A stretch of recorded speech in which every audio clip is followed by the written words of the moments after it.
Lord of the Mysteries Audiobook, Part 24. Chapter 231, Losses. Klein met Jürgen Cooper in an office at the Rice police station. This young senior solicitor was still dressed formally as though he was always ready to go to a posh dinner party. He wore a black double-breasted attire, a white shirt with a stiff collar, a huge bow tie, and bright leather boots, which made the policeman act very polite to him. Jürgen held his half-top hat and looked at Klein with his blue eyes while saying, "The formalities are over. You can leave if you pay the bail of £10. Thank you." Klein didn't say anything more, but followed the good-looking but seemingly old-fashioned Jürgen to the police station's financial affairs office that was nearby, where he fished out his wallet and pulled out two £5 notes. He was grateful that he had all his cash, £95, on him, or else he might have had to borrow it from his good neighbor, Jürgen. Of course, the worst-case scenario would be if he had left the money at home. Klein wasn't certain how much of that would be left after the police searched the scene. Yet, he couldn't put it in the world above the gray fog, because it was possible that he needed to offer bribes to free himself. At present, many newspapers and magazines were discrediting the police as being unsupervised, violent, corrupt, extortionary, and vicious. Klein didn't dare to believe it fully, but neither did he dare to doubt it. After all, Massault's money could very well end up in the pockets of someone in the police station. After paying the bail, Klein followed Jürgen out of the police station and shivered when hit by the humid, cold wind. "After the case is closed, your bail will be returned to you. Of course, you can't expect them to voluntarily notify you." "Yes. In a week, if no one notifies you that your presence is required back at the station, you can come here and ask for your bail to be returned. In theory, you could still get appropriate compensation, if any, from the other party's estate." Jürgen walked over to a carriage parked nearby. The rain that had poured down during the entire day had finally come to a stop, but the crimson moon remained hidden by the dark clouds. The only light that could be seen on the street was from the gas lamps. All right. Klein almost believed that he would have to part with the £10 forever. He couldn't help but calculate how much it cost him to take up Ian's job. He had been paid £5, but many pieces of furniture and tea sets were destroyed at his home. He either had to buy new ones or get someone to repair them for him.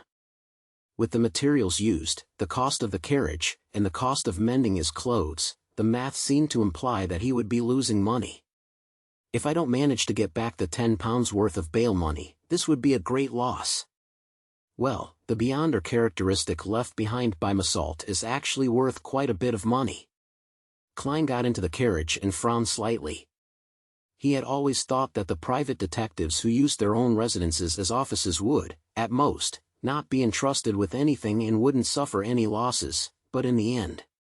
Klein turned his head to look at Jürgen, who was sitting up straight, and he said with sincerity, "Thank you. Thank you for coming to bail me out. How much should I pay you?"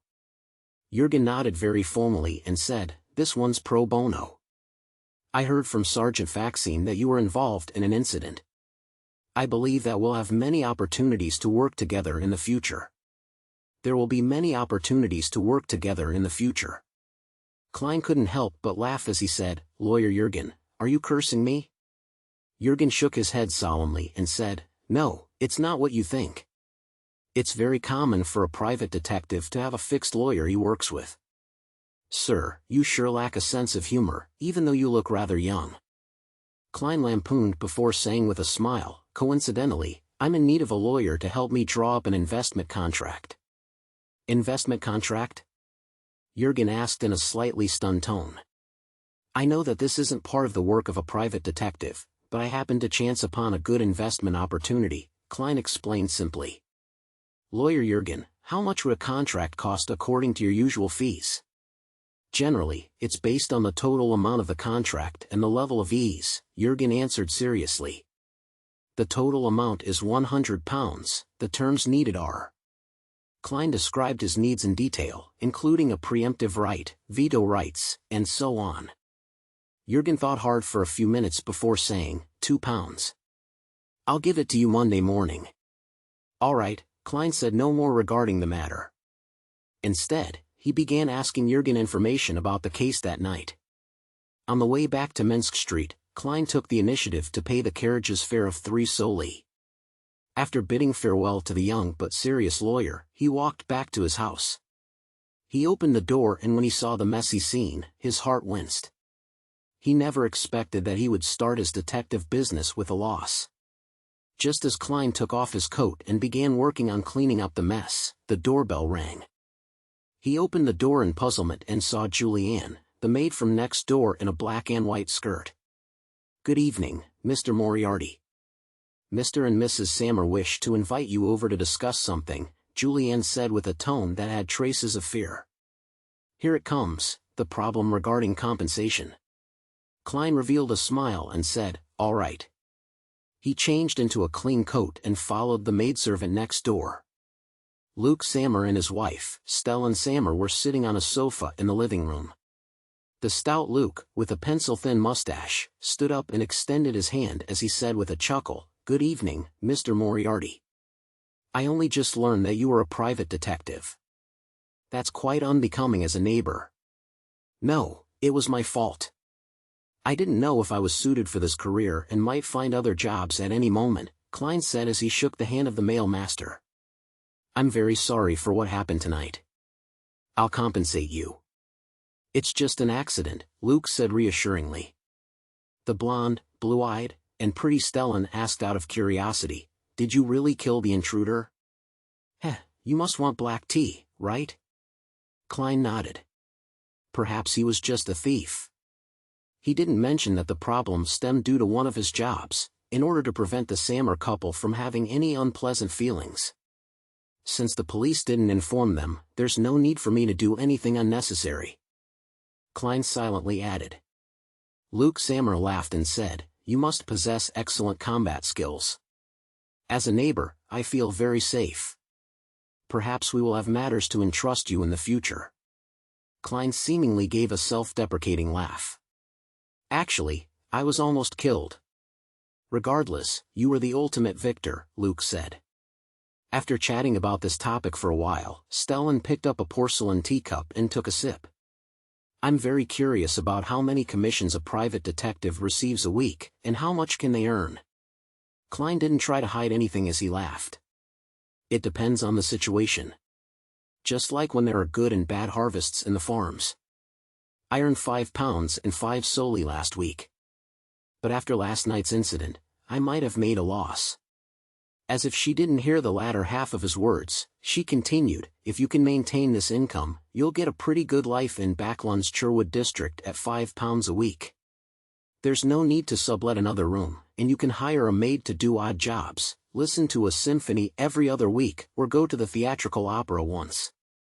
Once a week, you can play tennis or squash, join a reading salon, and go to a nice restaurant. Of course, if you're already preparing for marriage, you need to save a little money.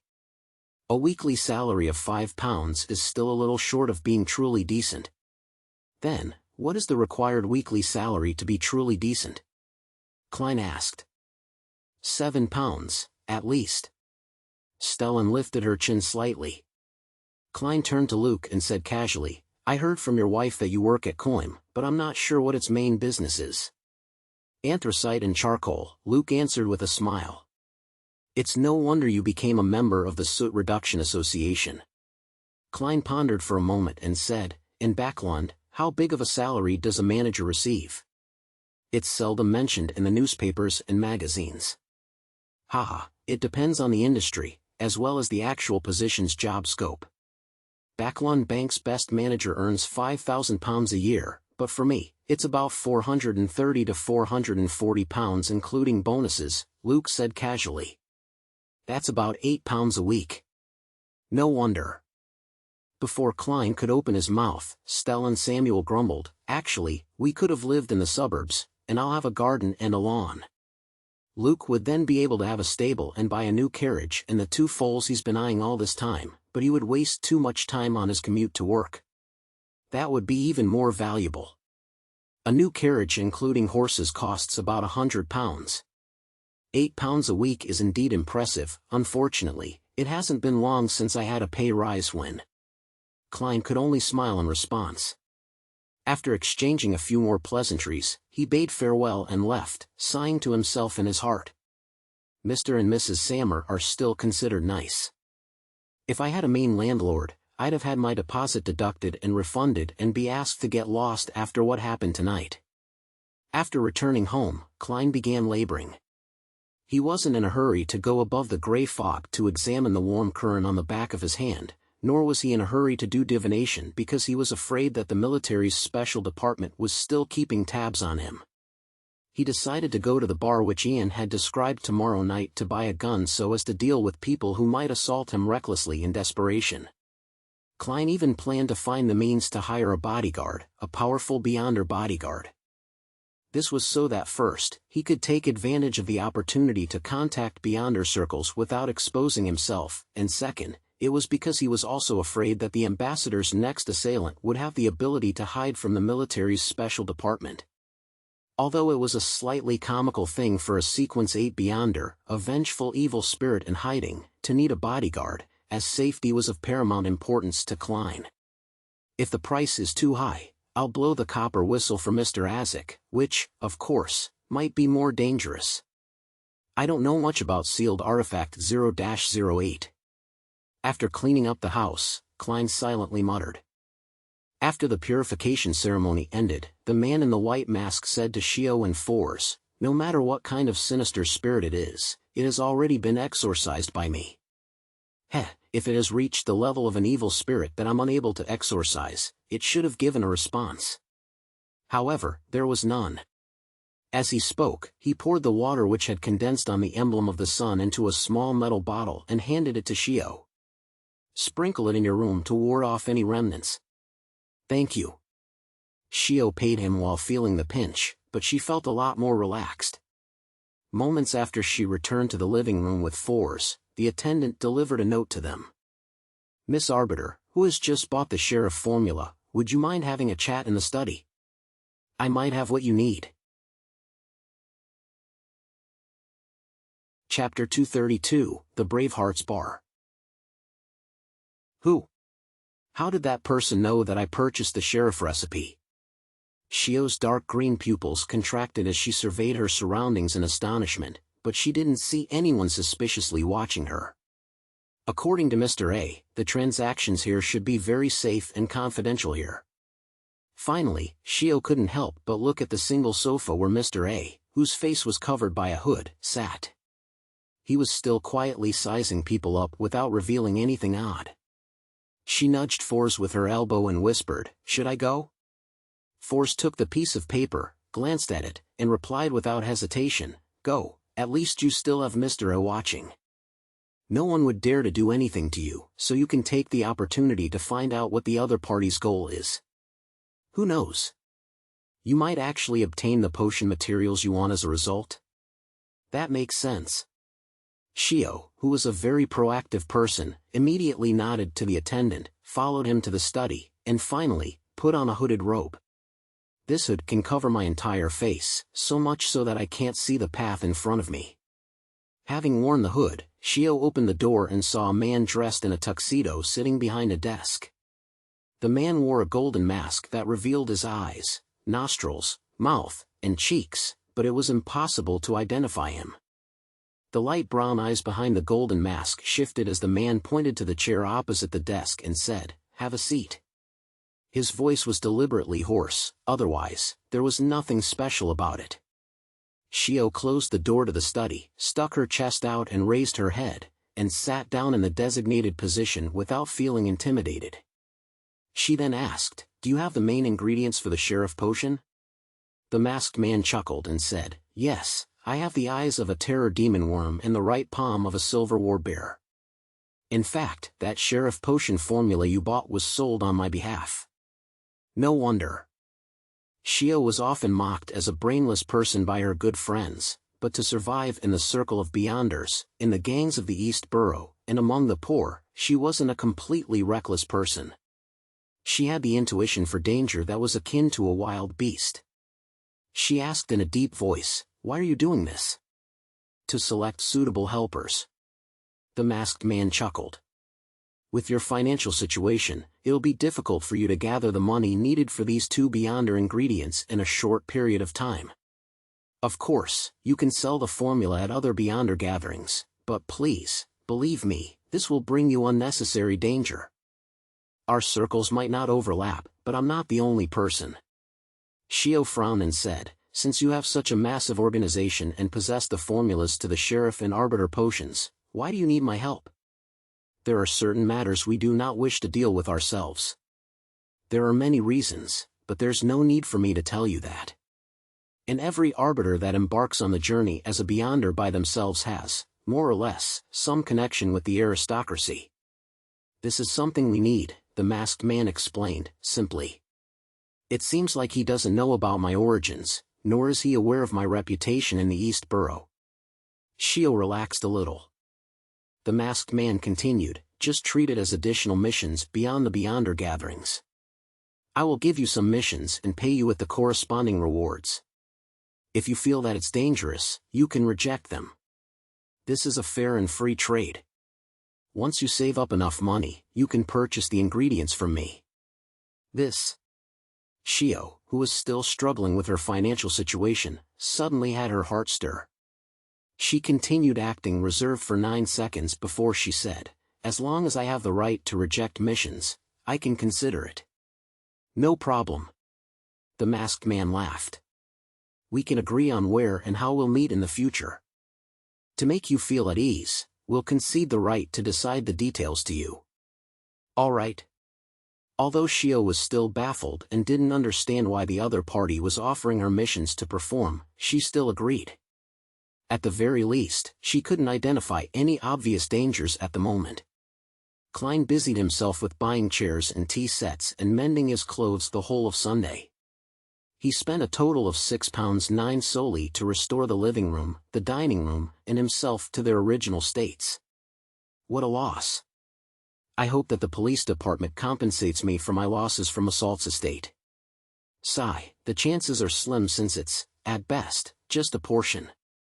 Klein placed the invoices and receipts neatly in place, waiting for them to be used in the future. Of course, in terms of income alone, he had made quite a killing.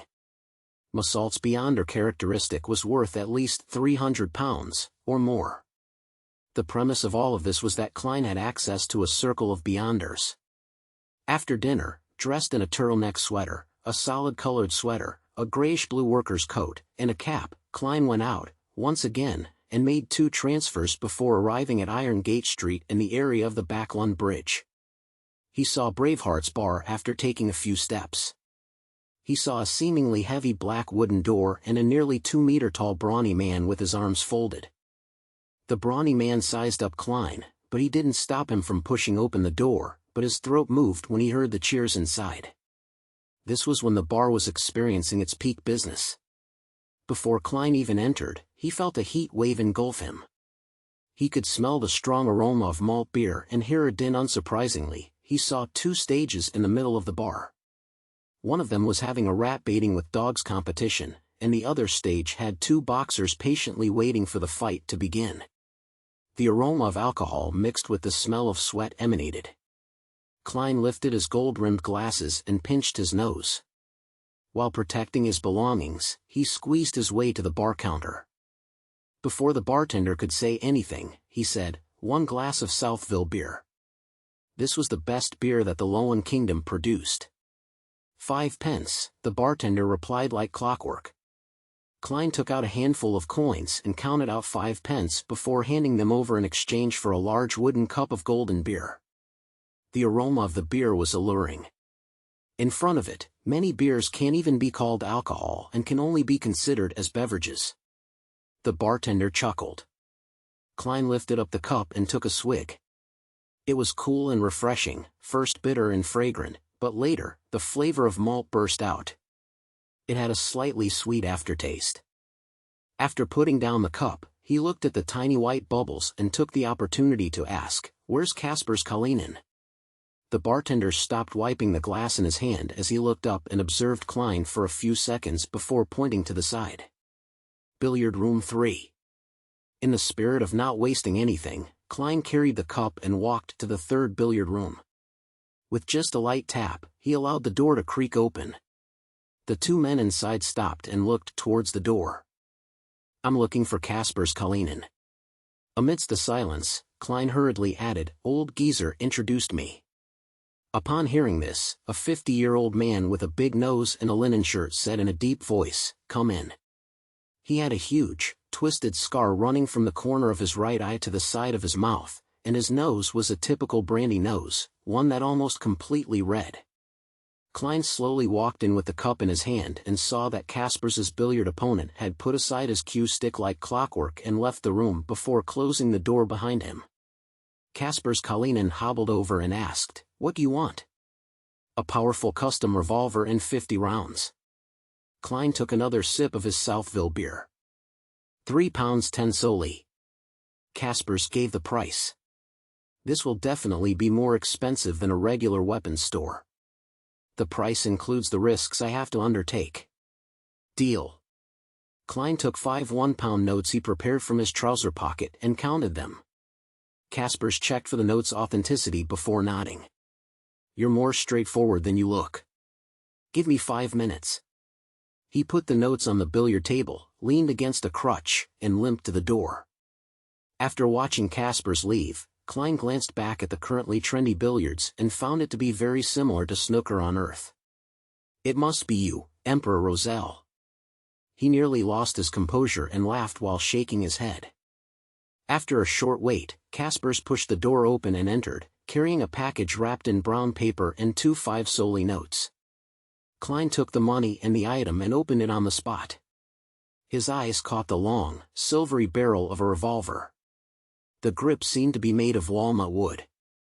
In addition to that, there were 50 glistening rounds neatly placed in the box. Klein tried the empty gun, loaded 5 rounds, stuffed the revolver into his underarm holster he bought some time back. Then, he gathered up the remaining bullets and looked up at Kaspers. He deliberated and asked, "If I wish to hire a good bodyguard, who should I look for?" "A very good one, the kind that exceeds human limitations." Kaspers rubbed his red nose and his eyes turned cold. He carefully examined Klein for 2 minutes, using his silence to create a terrible sense of oppression. "I can make the query for you, but there's no guarantee that someone will accept this mission. He seems to know more than one beyonder." Klein smiled and said, "No matter what the result is, please allow me to express my gratitude in advance." Kaspers put away the bills on the billiard table and walked out again. It was a full 10 minutes before he returned to his room. And by then, Klein had already finished his huge cup of Southville beer out of boredom. "He wants to meet you before making a decision," Kaspers said in a deep voice. "No problem. I would also determine the difficulty of the mission if it were me." Klein smiled and nodded. He followed behind Kaspers, who hobbled past the crowded boxing ring and into the kitchen of the bar. Kaspers suddenly stopped and lightly knocked on a door. After gaining permission, he pushed it open and entered with Klein in tow. It was a card room where more than 10 people were playing Texas poker. A man wearing a black vest and a white shirt slowly stood up after seeing Kaspers and Klein enter the room. The others who were playing cards stopped in their tracks and didn't make a sound. With a single glance, Klein frowned indiscernibly. Apart from the man that had stood up, he noticed that all the other players had an indescribable sense of strangeness to them. Their faces were pale, and their eyes were like those of wild beasts. Tapping his left molar twice, Klein secretly activated his spirit vision. His muscles tensed up abruptly, and he almost couldn't control his expression because the auras of those players were dark black. That meant that, apart from the man who stood up, the 10+ people playing cards were all dead. No, they weren't just dead, as the dead had no aura colors. These were all zombies.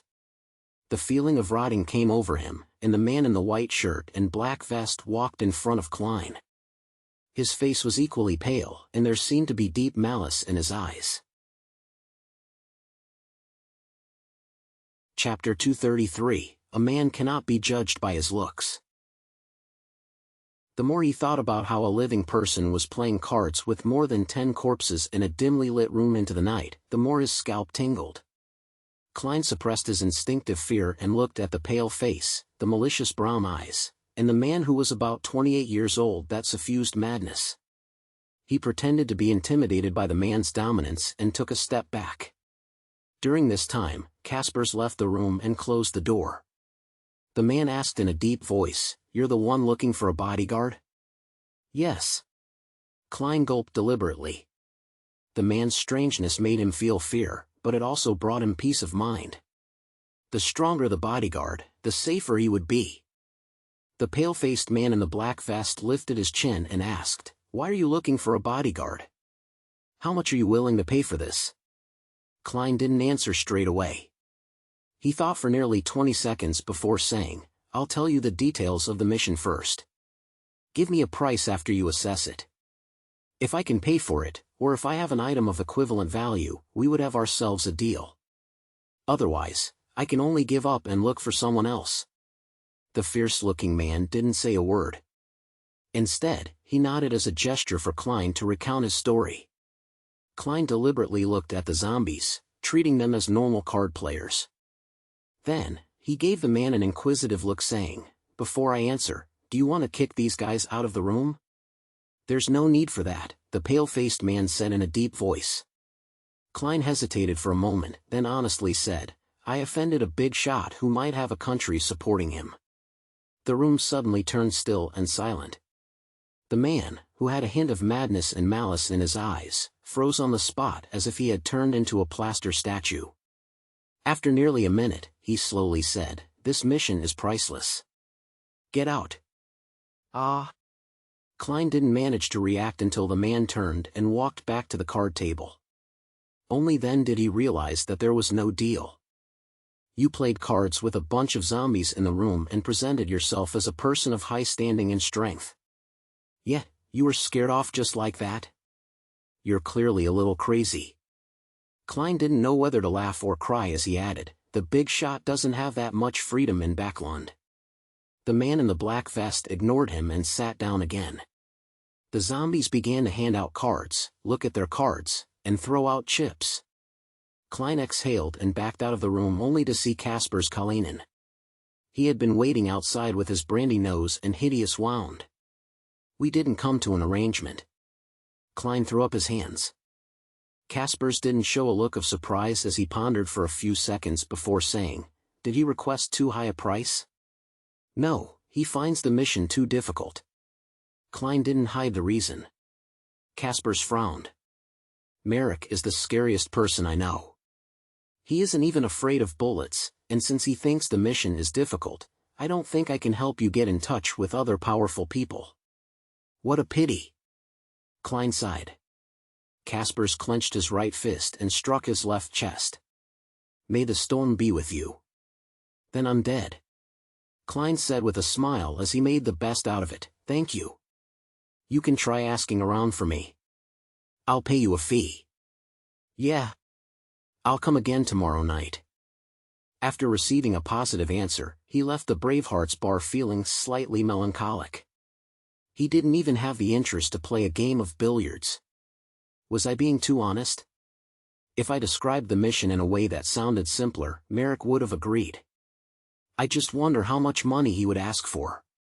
Sigh, it's not my style to let someone else face the danger for me through deceit. As a Beyonder, if I constantly go against my heart's true thoughts and my own principles, then I probably won't be far from losing control. Feeling mixed emotions, Klein changed carriages and returned to Minsk Street. After washing up, Klein didn't waste any charcoal. He directly went to the bedroom and pulled the curtain to isolate the room from the outside world. On the way back, he carefully thought for a while and discovered that the possible danger wasn't something that couldn't be resolved. To the unknown ambassador, his primary and fundamental purpose is to find Ian Wright. The reason he sent people to deal with me was because he wished to obtain clues to finding Ian from me.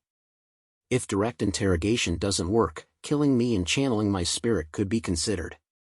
If I let him know that I can't find Ian either, he wouldn't take the risk to deal with a hired detective when the military's special department might be monitoring the situation. Of course, my appearance and strength far exceeded his expectations, causing their operation to be exposed and causing them to suffer heavy setbacks. If I were the ambassador, I would definitely think about revenge and vent my anger, but it definitely wouldn't be now, not when the situation is so tense and turbulent. Yes, this is building on the premise that the ambassador has brains, and he isn't a good-for-nothing who got to his position through connections and only knows to act rashly.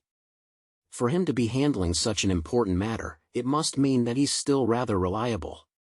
In other words, the crux of the problem is Ian Wright's whereabouts. There's still some latent danger.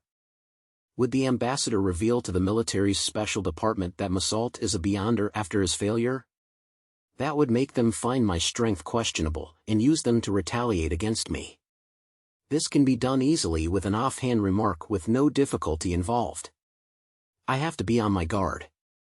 Klein analyzed his situation and suddenly had the urge to kill the unknown ambassador.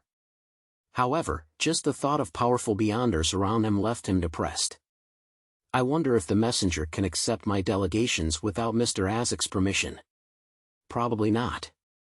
Should I pay close attention to this matter and find an opportunity to silence him?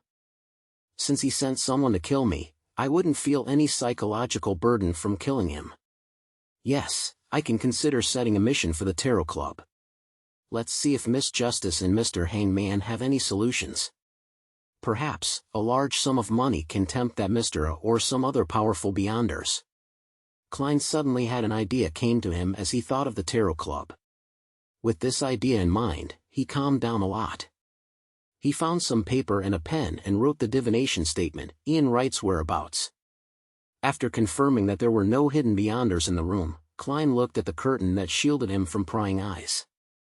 He recalled Ian's appearance and silently read out the divination sentence before leaning back into his chair. He quickly entered a dream and saw a dark, small, run-down room in the dreamy world. There was a bunk bed and a floor mat that 4 people slept on. Ian was curled up at the top of the bunk bed, sleeping soundly under an old satchel. When the dream shattered, Klein opened his eyes and interpreted the revelation. Living quarters like that only exist in the East Borough and the Backlund Bridge area, but it's an abnormally huge place. Even if all the police in Backlund are deployed, they still wouldn't be able to find it. Ian was very careful. He didn't leave anything with me. Otherwise, I would have been able to find him through dowsing rod divination.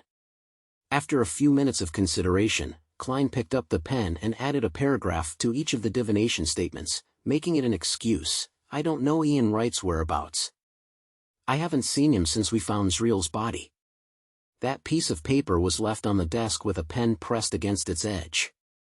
After all was done, Klein got up and went back to his bed, making a quick, less obvious flick of the coin to make sure that no one was watching him. After obtaining a negative answer, he quickly took 4 steps counterclockwise, chanted the incantation, and entered the world above the gray fog. Within the ancient and towering palace, Klein couldn't be bothered to inspect the situation around him, and instead repeated the divination he had just done. Seeing that the negative answer hadn't changed, he stopped feeling so nervous. Raising his head to the side, he realized that the core position of the newly added crimson star had been dyed with a sun-like gold. Is this the source of the warmth I felt? Klein spread out his spirituality and gingerly touched it in response to the prayer. A blurry scene quickly appeared in front of his eyes. The petite lady he had tried to pull up above the gray fog was standing in front of an altar with a lady with slightly curled brown hair. A man wearing a white mask softly chanted the honorary name of the eternal blazing sun, creating a warm and pure light. Was she trying to get someone to do an exorcism? Klein almost laughed. At that moment, he finally understood the reason behind the previous situation. It wasn't that someone had penetrated the gray fog and locked onto him. It was similar to Justice and Company reciting his honorary name before making a prayer. And after the gray fog received the message, it automatically gave him feedback. However, since it wasn't a prayer, the illusory, overlapping voices ended up becoming a warm current. Notification. This is a notification, and not something that can cause harm or influence. Klein made a definite judgment. At the same time, he was roughly certain of one thing. The way the mysterious space above the gray fog connected with justice and the others wasn't absolutely abnormal or above the rules of this world. It still suffered particular restrictions that could cause effects of varying degrees by using specific methods. Klein continued watching the scene before him and listened to the voice speaking. He was surprised to find that it lasted longer than ever before. Before this, he wouldn't be able to take the initiative to spy on the corresponding target of the Crimson Stars, unless the other party had prayed for it, and only then would he be able to receive the corresponding scene. In another situation, when he gave his feedback, he would be able to see the scene and hear synchronized voices at the same time. However, once the response ended, he would no longer be able to gain any additional information. Now, it was like watching a long video whose footage was filled with mosaic reality TV footage. He saw the petite lady talking to a man in a golden mask in the study, heard her companions address her as Shio, and realized that she was looking for the Beyonder potion corresponding to the sheriff's potion. It wasn't until the two women returned home that Klein felt regretful that he failed to identify their address. The recording thus came to an end. Watching the gradually dissipating gold colors, he nodded his head thoughtfully. He vaguely understood why such an anomaly had appeared. In other words, the power of purification helped me maintain the corresponding passageway. Shio's 30 pounds was worth it. I wonder when I'll be able to maintain it myself. Klein shook his head and smiled. He took out a pen and a paper to continue to divine Ian Wright's whereabouts. Chapter 234, The Night of the Full Moon. It was the same dream divination, but this time Klein saw more. The first scene was still the small, dark, squalid room with Ian Wright sleeping soundly on a bunk bed. The second scene was the same sewer they had both gone to. Ian squatted in front of Zriel's mutilated body, reached out with his hand to rub the 2 rows of white teeth, and removed one of them. The third scene was a busy and noisy street. The passers-by were all dressed in plain clothes, some of which that could be described as old and tattered. In the middle of the street, there were gardens and lawns, surrounded by low chimneys that were puffing out smoke. Ian, in his old overcoat and round hat, warily watched as he entered the telegraph office not far from the center of the street. Diagonally across it was the mall entrance to the steam metro. The image quickly turned transparent. Klein opened his eyes, tapped his index finger on the edge of the long bronze table and made a preliminary judgment. From that tooth in the telegram, it seems that Zriel and Ian aren't just a detective duo that found themselves involved in a dangerous situation. They have an organization behind them. I should be able to determine where the third scene is. Klein was in no hurry to deeply analyze it, as he didn't want to stay too long above the fog. Leaving the high-back chair belonging to the fool, he went to a corner, rummaged through the paper bag that he had been placed there previously, and found Masalt's Beyonder characteristic. Holding the crimson, jelly-like object, Klein sat down again and wrote a new divination statement, the corresponding potion name.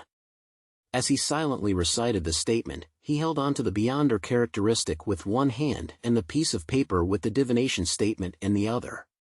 With the help of cogitation, he fell into a deep sleep. In the gray, dreamy dream, the ambassador who was dressed to the nines, appeared again before Klein with his thin, stubbly face. Holding a bottle of crimson liquid, he said to Masalt, "Drink it, drink this hunter potion, and you'll rule this manger gang." Of course, money is also indispensable, as Emperor Roselle once said, a stick in one hand and a carrot in the other. Hunter? Backlund is a huge metropolitan city. Masalt frowned and asked curiously. To someone illiterate like him, hunters were associated with the wilderness and animals. The middle-aged ambassador chuckled and said, "The biggest city is the largest dark forest. Here, everyone has 2 identities. One, the prey, and the other, the hunter. Even the weakest hunter is a hunter. It's possible for them to harm stronger prey. Go, join this magnificent hunt." The scene shattered and turned into countless specks of light. Klein looked down at the crimson Beyonder characteristic in his hand and said to himself silently, "So it's the hunter potion. It's no wonder Masalt was so good at fighting.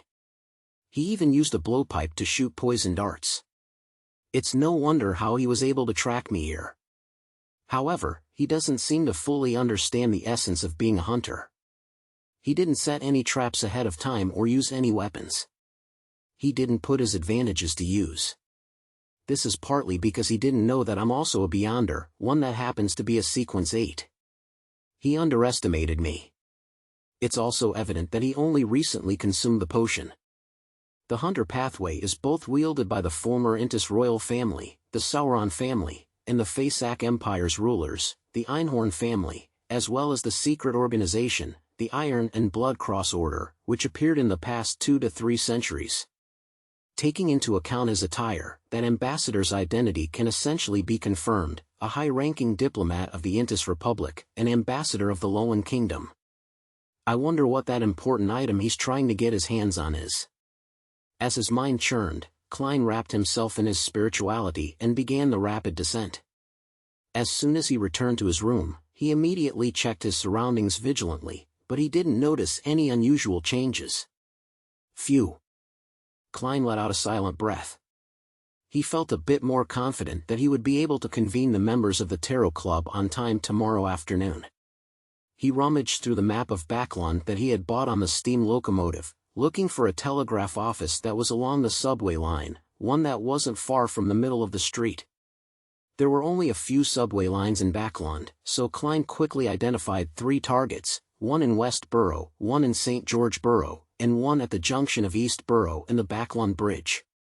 He recalled how most of the pedestrians in his dream were dressed to determine their socioeconomic statuses and arrived at the final answer. The 3rd spot. The place where the East Borough intersected with the Backlund Bridge. Sometimes, interpreting a revelation requires a plethora of practical knowledge and the ability to infer. Klein mocked himself, walked to the desk, and added another sentence after the previous statement, adding more to the contents written on the piece of paper. I don't know where Ian is. I haven't seen him since we discovered Zreel's corpse. However, I learned through my own channels that Ian Wright had appeared at the telegraph office on Bacardi Street. After he finished writing, Klein didn't fold the piece of paper and put it away. Nor did he burn it with his spirituality. Instead, he allowed it to remain spread out on the desk, freely revealing its contents. After giving it a deep look, Klein went back to the bed and took off his clothes to sleep.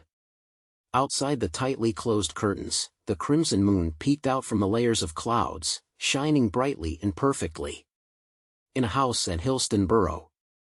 Force, who didn't sleep with Shio, sat up suddenly and put her hands to her head. Her relatively pretty face was extremely twisted as if she was a devil. Force pressed against her ears and constantly tossed about in bed, as though she was resisting the illusory muttering. Sweat trickled down her forehead, and veins bulged on the back of her hands. Her body randomly tensed up or rolled. Her originally teasing and languid pale blue eyes were filled with pain. In the depths of those pupils, countless layers of light and shadows seemed to appear. No! Force finally couldn't hold it in anymore as she let out a low tragic cry. Her hands stopped covering her ears and resorted to yanking at her hair, as though she was going to fight pain with pain. After a few minutes of writhing, she finally stopped. She released her hands, looked at the handful of slightly curled brown hair, and weakly laughed at herself. I lied to Shio, telling her that the murmurs every full moon don't have much of a negative effect on me. At least losing hair is a serious concern. With difficulty, Force sat up and looked at the curtain that half covered the window. Through it, she could see the dreamy crimson moon outside. It's getting worse each and every time. Will I lose control the next time because of this? Force could no longer suppress the weakness that she had buried deep in her heart. She had attempted to separate herself from the bracelet that allowed people to teleport through the spiritual world, but it no longer resulted in the disappearance of the murmurs during a full moon. She had tried to take sedatives, had tried chanting the name of the god of steam and machinery, had tried some ritualistic magic, but it hadn't changed the fact that she was gradually slipping into the abyss. If only I could understand what the murmurs are saying. I wish to die in the know, and not be buried clueless. Perhaps, I might be able to hear it clearer after advancing to Sequence 8. but I've never encountered anyone selling the Trickmaster potion formula. Force looked out the window in a daze as her eyes were dyed red by the moonlight. On Monday morning, Klein woke up early from his restless sleep and got out of bed. He went to his desk and began to draw the curtains and open the window to let the light and wind into the room. At that moment, he caught sight of the paper on the desk at the corner of his eye. It was facing the window, maintaining its original spot. However, Klein clearly remembered that before he slept, this piece of paper was facing the chair and the bed. It had flipped over and changed orientation after a night's sleep. Klein's pupils constricted as he abruptly reached out and pulled the curtains open. He saw that the oriel windows were still shut tight, not letting even a waft of wind in. Without any wind, the paper had rotated 180 degrees by itself. No, someone came in without me noticing. Klein felt a chill run up his spine to his head. He was shocked that he didn't realize it while sleeping. This meant that he was almost at the mercy of others, and his life and death depended solely on the other party's mood and thoughts. Was it a member of the military's special department, or was it a powerful beyonder sent by the ambassador? From the fact that the paper wasn't returned to its original orientation, it's more likely to be the latter, indicating a certain level of warning. To be able to sneak in like that without a trace, how incredible. Should I thank him for his kindness? No, there must be a reason why he didn't do something that could have been so conveniently accomplished. They don't want to alarm the members of the military's special department who are monitoring the area. Klein couldn't help but think of countless reasons. The reason he wrote those words last night and spread the paper on the desk was to let others see it.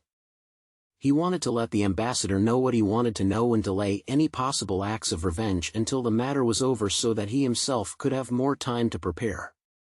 However, Klein had expected that the other party would sneak into the room while he was out, and when the surveillance of his house by the special military department would be reduced.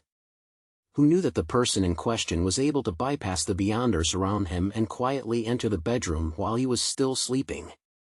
The feeling of having his fate controlled by someone else was extremely uncomfortable.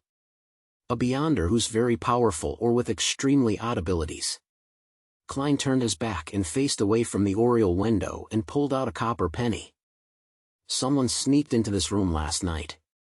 He silently chanted the statement, and with the help of his body's concealment, he flicked the coin. The coin tumbled in the air and fell without exceeding Klein's shoulder height and landed in his open palm. This time, the number faced up. It was a negative result. No one had sneaked into Klein's bedroom last night. The paper wouldn't have turned around for no reason. Could it be sleepwalking? No, I can even stay awake after the captain invaded my dream. Klein suddenly frowned and thought of two possibilities. First, the divination was disrupted and resulted in misleading results. 2, the one who sneaked in was not human. Chapter 235, The Busy Monday. Klein was in no hurry to confirm his general assumptions. He pretended that nothing had happened and turned the page so that it faced him. The information he wrote about Ian Wright was completely true. He would still get a positive answer even if he used divination techniques to confirm. Therefore, he believed that the people under the ambassador's charge would follow this investigation's trail and gain something in return. It was unlikely that they would have the motivation to seek revenge on him for the time being. Similarly, he would continue to spread the paper out on his desk for the military's special department who were monitoring him. It would direct their attention away from him as they shifted their focus to Ian Wright. It would then be a race against time to find him before the ambassador. This way, Klein would be even safer. It feels like I'm walking on a tightrope. Is this a clown's special trick? He shook his head in amusement. He opened the oriel window, hoping to take in the fresh morning air, but there was thick, choking smog outside that made him quietly close the windows. Pressing down the paper with Ian's information with an ink bottle, Klein went to the closest bathroom and quickly washed up. He then picked up the black double-breasted frock coat and the half-top hat that hung from the rack and walked all the way to the first floor. He had an appointment with lawyer Jurgen for breakfast today.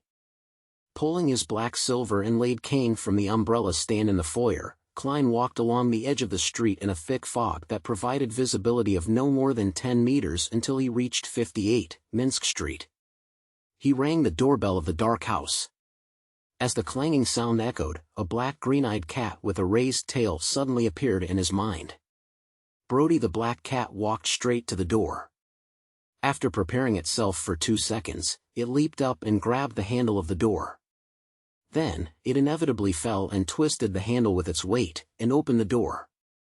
With a creak, the morning wind blew in, and the door slowly opened. Brody the black cat glanced at Klein haughtily as it walked to the side. "What a clever cat," Klein praised as he faced the old lady, Doris, in her white apron. Doris laughed as her wrinkles eased. "It depends on its mood. Most of the time it acts stupid, as though it doesn't know what you're talking about. Oh, I've prepared my best bean turnip soup for you. Eat it with bread." Bean turnip soup. Sounds like something randomly mashed together. Klein smiled. "I'm looking forward to it." The lawyer came out of the bathroom. Even at home, regardless if he had just woken up, he was dressed to the nines. His white shirt was ironed and his brownish-yellow vest was tightly fitted, the lines of his trousers appearing to be freshly ironed. "The contract you wanted is complete. Check to see if there are any omissions." Jurgen's blue eyes swept over. He didn't make small talk as he went straight to the point. His brown hair was neatly combed back, and the sheen from the pomade was unmistakable. "All right." Klein leaned his cane, took off his hat and coat, and followed Jurgen into the study on the first floor, where he received a thick contract. He stood there, casually flipping through it. The more he read, the more his head hurt. In the end, he only skimmed through the key clauses. "I hope that everything that's needed is in there, as well as the previously omitted clauses, such as the establishment of the 3 instances that will determine how much money is to be supplied to Leopard based on his progress, rather than a lump sum payment of £100. The first instance involves £50. Yes, that way I won't have to go to the Backlund Bank for the time being and take out the remaining £100 from my anonymous account.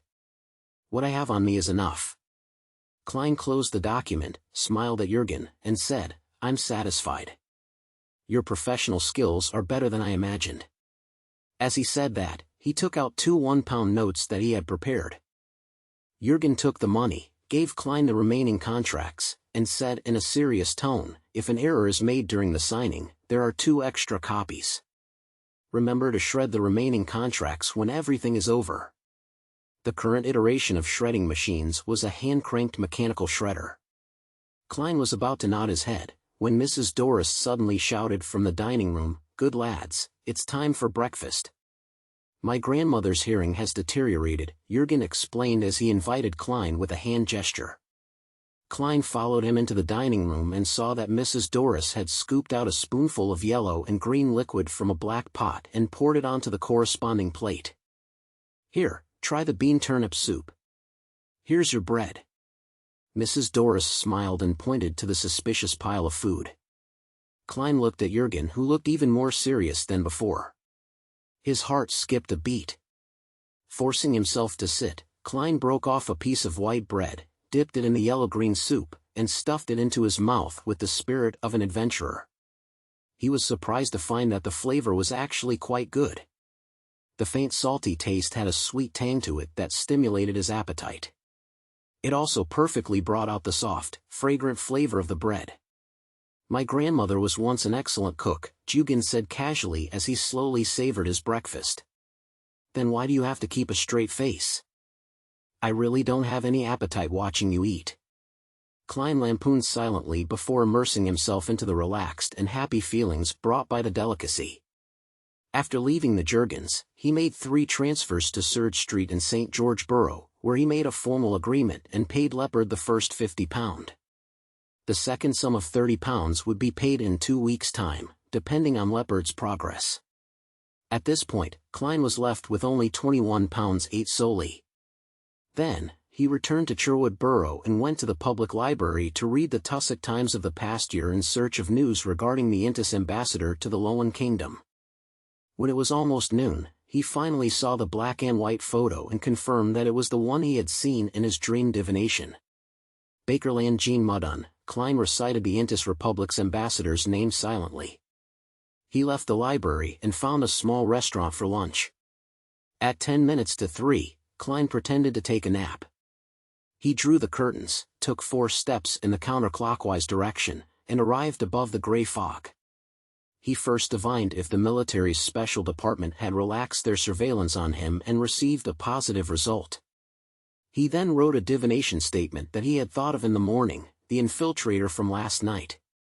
Leaning back in his chair, he muttered the sentence. Klein's eyelids drooped as he fell asleep. His bedroom came into view in a world of illusion, separation, and obscurity. At that moment, Klein saw a black shadow squirming in the crack at the bottom of the door. A slender, iron-black threadworm drilled its way into the room. It arched at the center and then flattened itself, constantly repeating it as it proceeded towards the desk. Its movements were extremely stiff, as though it had broken down a series of slow motions, making it appear quite odd. The black threadworm crept to the front of the desk and crawled to the top, leaving a trail of quickly evaporating mucus behind. It stopped at the written piece regarding Ian Wright. Its head lifted up as the middle of its body rose, leaving only the tail to support the body. At this moment, it was just like a human. After examining it for a moment, the black iron threadworm turned the paper around and disappeared back the way it came from.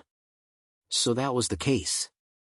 That is to say, it wasn't that the infiltrator didn't want to take revenge on me last night, he simply didn't have the ability to do so. Unless this iron-black threadworm is highly venomous. Klein nodded in enlightenment. He then used divination and obtained confirmation that the Beyonder who manipulated the black iron threadworm had done so under Ambassador Bakerland's orders. After doing all of this, he completely covered the paper bag in the corner with gray fog and sent a message to the son, Derek. When the hands of the pocket watch were in place, Klein pulled Injustice, the Hanged Man, and the Sun at the same time. This week's Tarot Club happened as scheduled. The familiar gray fog and blurry human silhouettes appeared. Audrey, who had successfully advanced to Sequence 8, half stood up, lifted her skirt, and happily greeted them. "Good afternoon, Mr. Fool. Good afternoon, Mr. Hanged Man. Good afternoon, Mr. Sun." Klein, who had activated his spirit vision earlier, noticed the change in the surface layer of the astral projection in the depths of Miss Justice's ether body with the help of the gray fog's uniqueness. With a chuckle, he said, "Welcome, our Miss Telepathist." Audrey smiled reservedly and said a few words of humility before turning to face the person across her. "Mr. Hangman, you should be handing this week's 6 pages. Perhaps, when Mr. Fool reads it, he will think of something and shares with us a little more of his general knowledge." The corners of her mouth curled up in anticipation. Alger nodded and began to produce the 6 pages of Roselle's diary with Klein's help. Previously, he had thought about consulting the Fool about whether he should directly submit the rest of the diary via a sacrifice. However, seeing that the Fool didn't seem too interested or take the initiative to mention it, he gave up on this idea. And this was in line with his understanding of the Fool. Roselle's diary had a certain effect on the godlike man, Mr. Fool, but it wasn't that great. He would collect it, but he definitely wasn't in a rush. The 6 pages of the diary were completed very quickly. As Alger was about to offer it to the Fool who sat at the end of the long bronze table, he suddenly remembered something. He hurriedly said respectfully, "Mr. Fool, I have obtained a piece of information related to the secret order." There was no obstruction of information on the ocean, it just wasn't timely enough. The pirates also valued intelligence and often sent people to the colonial island to exchange information that they had gathered. It was through these channels that Alger learned something about the secret order. Very good. Klein nodded his head slightly, giving his permission to the Hanged Man to recount what he knew.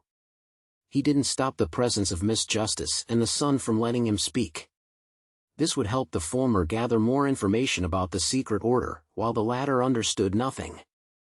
At the same time, he allowed the 6-page diary to appear in his hands. The Hanged Man said unhurriedly, "The secret order has some connection with the Intis Republic." The Intis Republic. Yes, Emperor Roselle was from Intis, and Zerdal had sought him out in Trier, the capital of Intis. The secret order was also involved in the famous incident at Intis. Well, it's not too surprising that the secret order still has some connection with the Indus Republic today. After validating this new piece of information with what he knew, Klein confirmed that the information provided by the hanged man was true. Heh, just in time, I'm going to deal with the ambassador of the Indus Republic. Klein was in no hurry to read Roselle's diary. He looked up at the three members. Chapter 236, Internal Commission. As Klein's knowledge of mysticism and Beyonders deepened, as well as his experiments with some of the powers of the space above the gray fog, he no longer felt anxious when facing justice, the hanged man, and the sun. He became less preoccupied with maintaining an enigmatic and unfathomable image so as to prevent the Tarot Club members from keenly noticing his facade. He now knew that although the deities in this world were powerful and bizarre, they were by no means omnipotent and omniscient. This description was something that only the legendary creator of everything could do, one that only the City of Silver was still worshipping. The deities had their limitations, and the deities could also be put into tough situations. That was something Klein could now confirm. Be it the Book of Storms or the Revelation of Evernight, they more or less touched upon this. Therefore, at the recent tarot gathering, Klein was consciously building character traits, slowly shaping himself into a restricted powerhouse who, for some reason, couldn't move freely but was almost a deity. This way, even if he occasionally showed that he didn't understand certain things and occasionally asked for help, it wouldn't arouse the suspicion of the Tarot Club members. Of course, the premise of all this was that, through his previous attempts and through the power displayed by his blessed Azek, he had undoubtedly embedded the image of a deity-like existence into the minds of Justice, the Hanged Man, and the Sun. Phew, I hope that this building of character traits will succeed. That way, I won't have to worry about not being able to answer their questions in the future. Of course, things that are part of general knowledge still have to be known, and I shouldn't show fear. Klein tapped the edge of the ancient table and said with a chuckle, I want to issue a mission. Mission? Audrey's ears pricked up slightly as her eyes widened. She was astonished, expectant, and perturbed at the same time. She clearly remembered that this was the first time that Mr. Fool had officially issued a mission. Although he had previously made a few requests, they all involved prepaid rewards.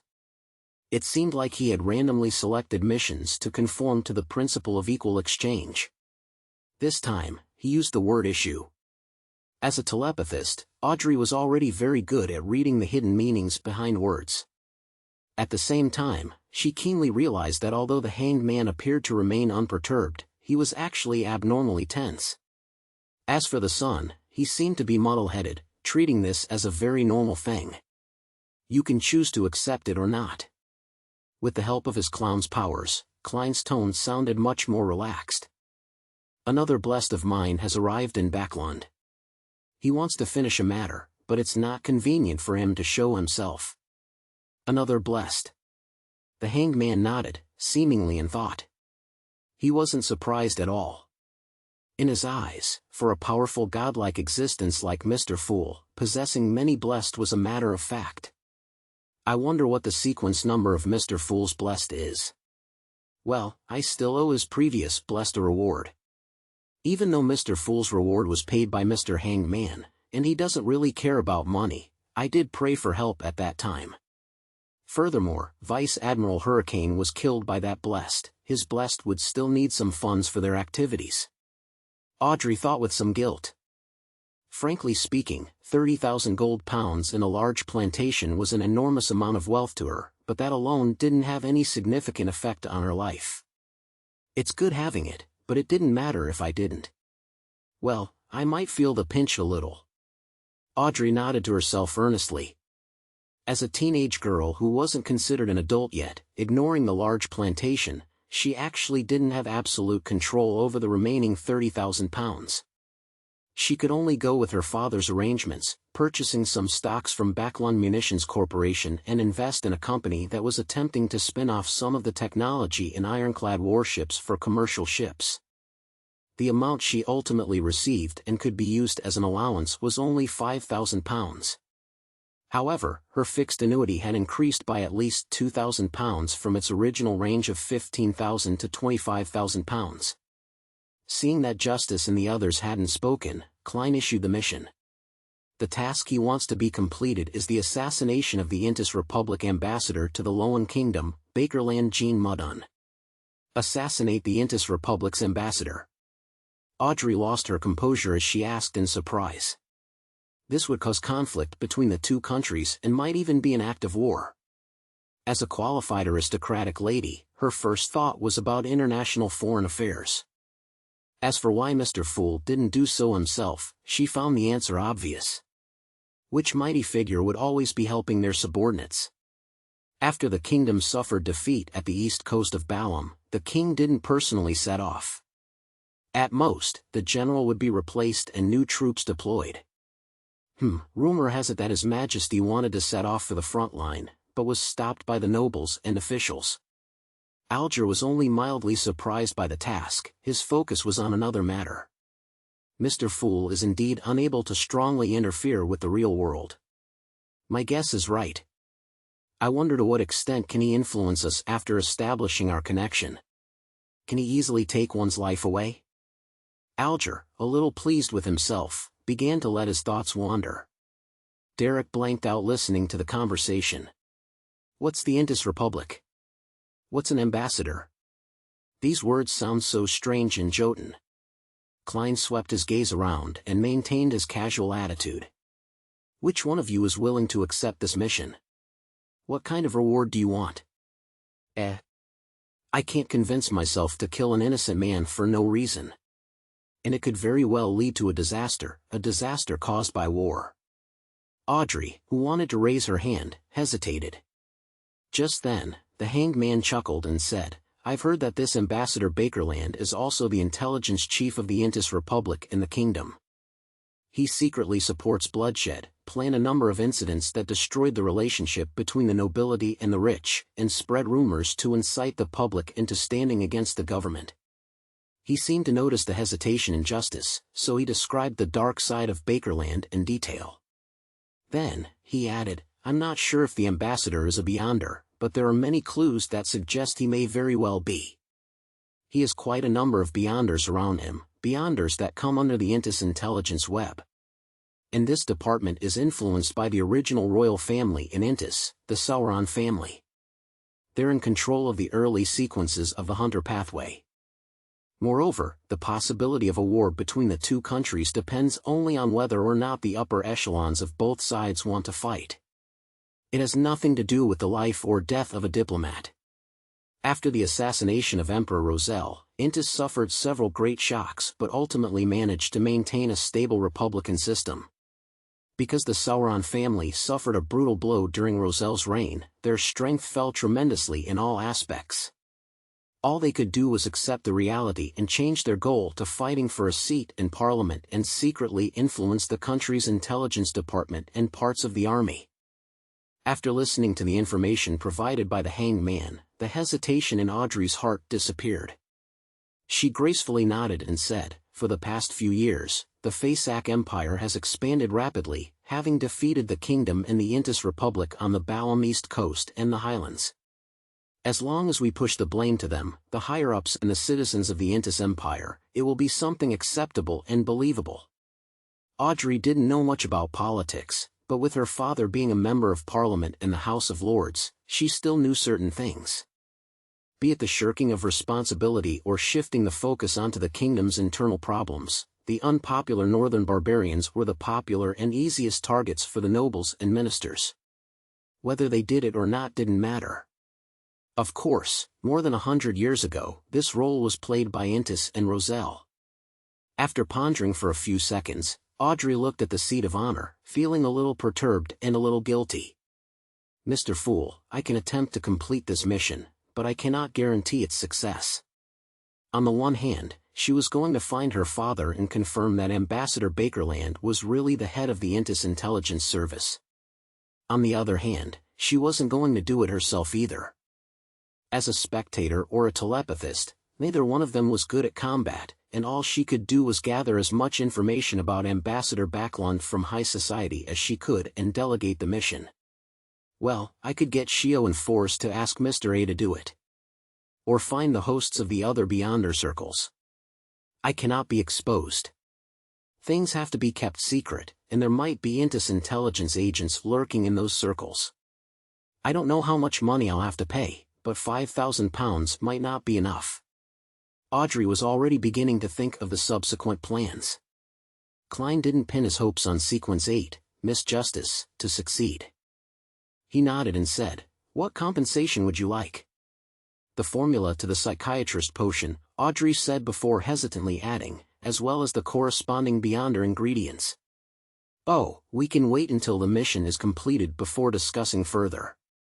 If it doesn't succeed, I'll bear the expenses. I still owe your blessed the bounty money." "Bounty money?" "So it was given to Miss Justice. £10,000. That's 5,000 if we split it equally." Shrouded in the gray fog, Klein pondered for a few seconds on how much Ambassador Bakerland was worth and finally decided that he was definitely more valuable than Vice Admiral Hurricane Kalangos. "Sure," Klein replied in a normal tone. At this moment, the hanged man Alger added, "I'll also accept this mission. The compensation can be determined after the mission is completed." "Didn't you return to the sea?" Audrey asked in surprise. "Just because I'm not in Backlund doesn't mean I can't kill Ambassador Bakerland," Alger said with a smile without giving any detailed explanations. Derek, who was beside him, never had the chance to join in on the conversation. Klein nodded in agreement. "Okay." He immediately turned his gaze to the Roselle diary in his hands. Chapter 237, Sequence 2.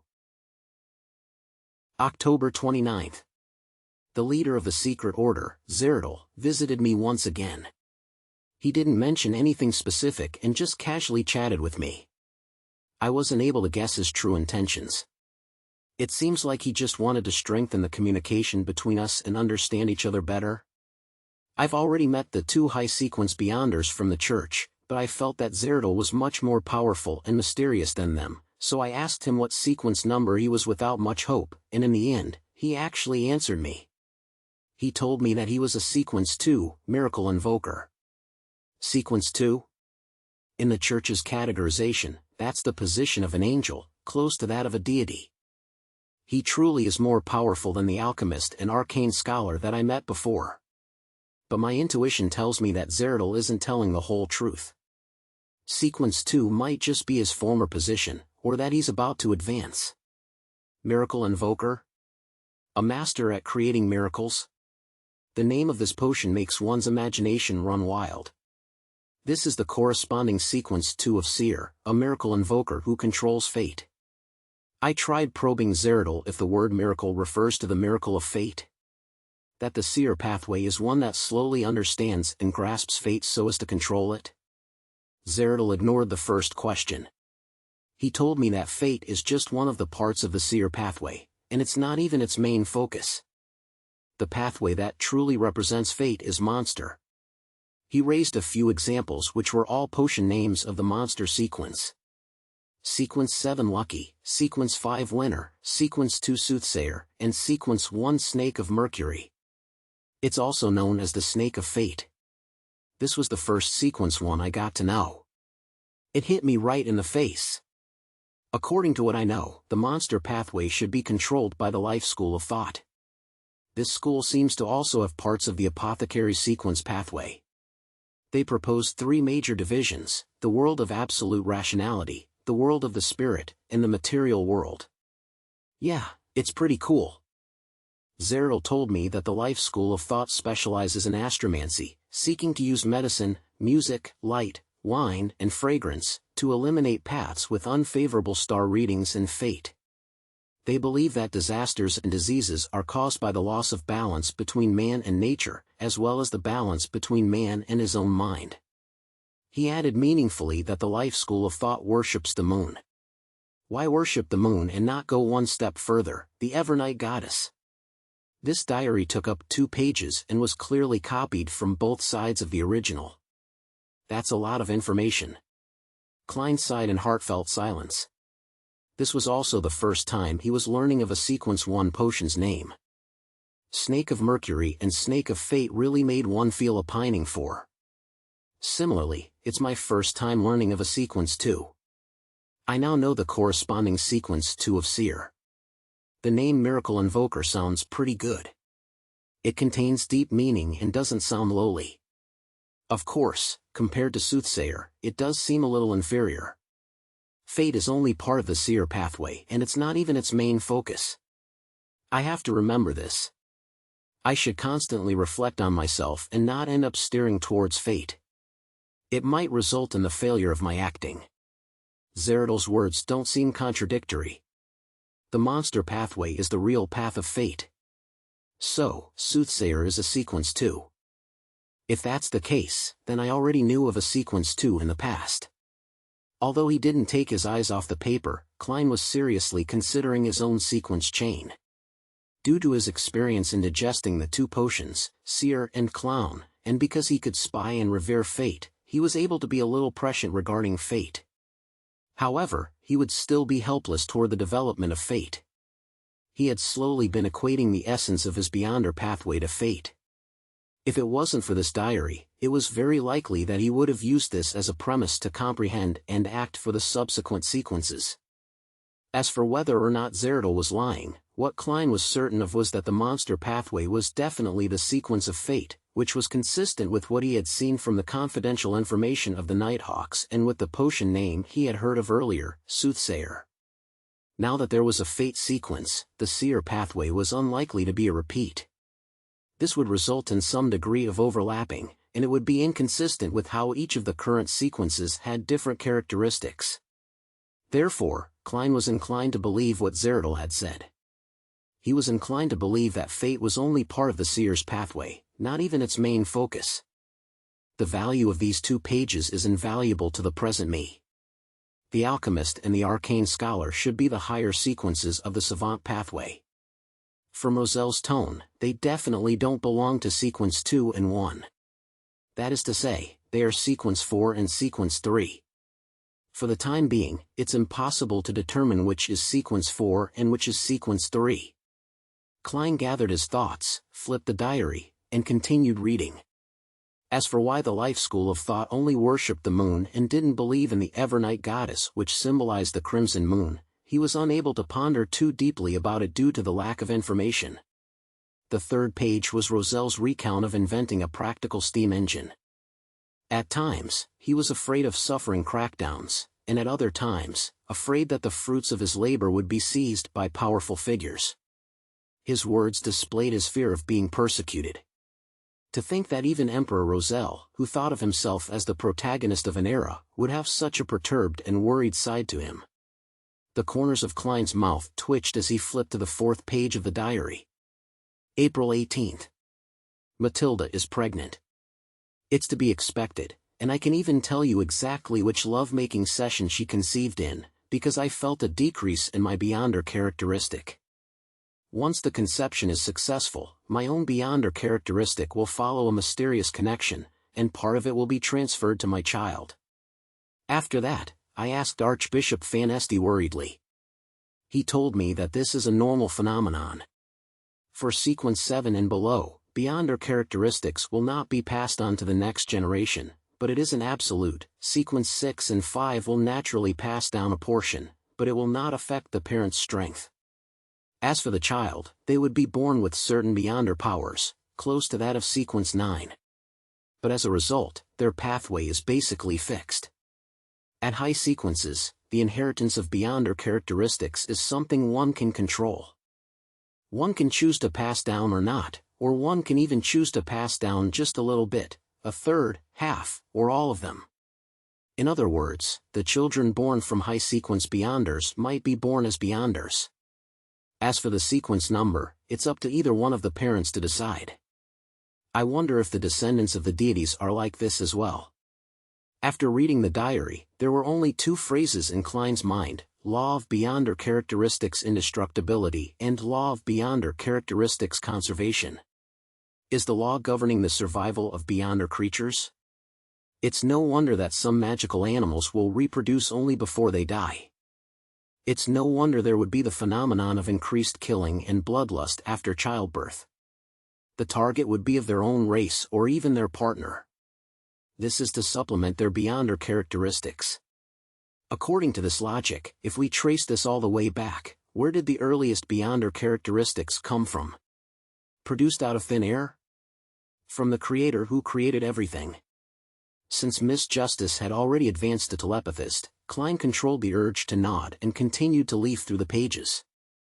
The 5th page was Roselle's criticisms about how no one could enjoy his pop music and thought that he was making noise, while at the same time, he mused how refreshing stories was a common pursuit of different people from different worlds, and that the popularity of the novels he plagiarized from the Count of Monte Cristo allowed the newspaper he founded to flourish. Emperor, is there anything else you haven't done? With a smile, Klein turned to the 6th and final page. November 10th, I received the great pirate Savigny Solomon in secret at the White Maple Palace. I hope that he will plunder my opponents on the new sea route and strike at the ships of Faisac, Lowen, and Fainapotter. And I promise to help him advance to a high sequence beyonder. The beyonder pathway of Black Emperor has names that are as strange as the Demoness pathway: corruption, confusion, the fallen, disorder. However, in order to match the Black Emperor, they added on their own suffixes: Baron of Corruption, Mentor of Disorder, Earl of the Fallen, and Prince of Abolition. In order for Savigny to live up to his name, I decided to confer him the title of Earl of the Court in secret. Savigny has a child named Nast Solomon, and my intuition tells me that he will dominate the 5 seas in the future. Nast Solomon. The King of the 5 Seas, Nast. Nast, who claims to be a descendant of the Solomon Empire. To think that he was born during the Roselle period. Klein was stunned. Since Roselle had mentioned the term New Sea Route, Klein had easily determined the corresponding year. It was in 1194 that the New Sea Route was discovered and the southern continent was found, and Roselle was assassinated in 1198.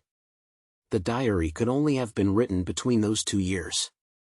That also meant that it was about 151 to 155 years ago. If Nast, the King of the 5 Seas, was the Nast Solomon Roselle had spoken of, he's almost 160 years old. Is this due to other reasons, or do high-sequence beyonders obtain an extension to their lifespan in the first place? Klein thought seriously. He gathered his thoughts and let the diary disappear from his hands. He then looked at Justice and said, "You are free to trade or communicate now. Mr. Fool has no general knowledge to tell us today." Audrey was slightly disappointed. She turned her gaze to Sun and said, "Can I exchange information related to the dragon from you?" She clearly remembered that Mr. Sun called the spectator pathway the dragon pathway, and that he said it originated from the dragon race. "Sure. I want the sequence 8 potion formula for Bard," answered the Sun, Derek, who had been silent all this while, in hesitation. He had wanted to use this as an exchange for information on the world where Justice and the Hanged Man were living so that he wouldn't always be confounded by what he heard. However, seeing that his process of digesting the potion was nearing completion, he still made his advancement his top priority. Chapter 238, Dragon of Imagination. Audrey wasn't surprised by the Sun's request. Since the acting method had proliferated in the City of Silver, then the amount of time that had passed suggested that it was likely that he was close to the end of his digestion period. Seeking the subsequent potion formula was definitely one of his highest priorities. I wonder how the Bard acts. Sing poetry every day.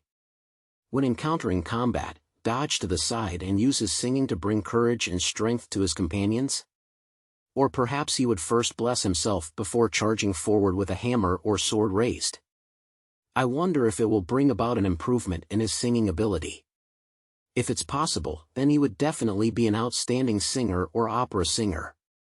Audrey thought with great interest. She purposely didn't express her stance in a hurry, so as to not let the Sun raise the price again. This wasn't something she learned from her tutor or from the Beyonder gatherings she had attended. It was purely a technique she had developed herself after she had advanced to become a telepathist. I will try my best to find the sequence 8 potion formula corresponding to the barred pathway, but it won't be today. Are you satisfied with this condition? Audrey said in deliberation before looking at the seat of honor at the ancient table. We can seek Mr. Fool's help to bear witness to this agreement. At that moment, Klein laughed and replied, Miss Justice, perhaps I can provide the light supplement formula for you. Audrey's eyes lit up as she quickly nodded slightly. No problem.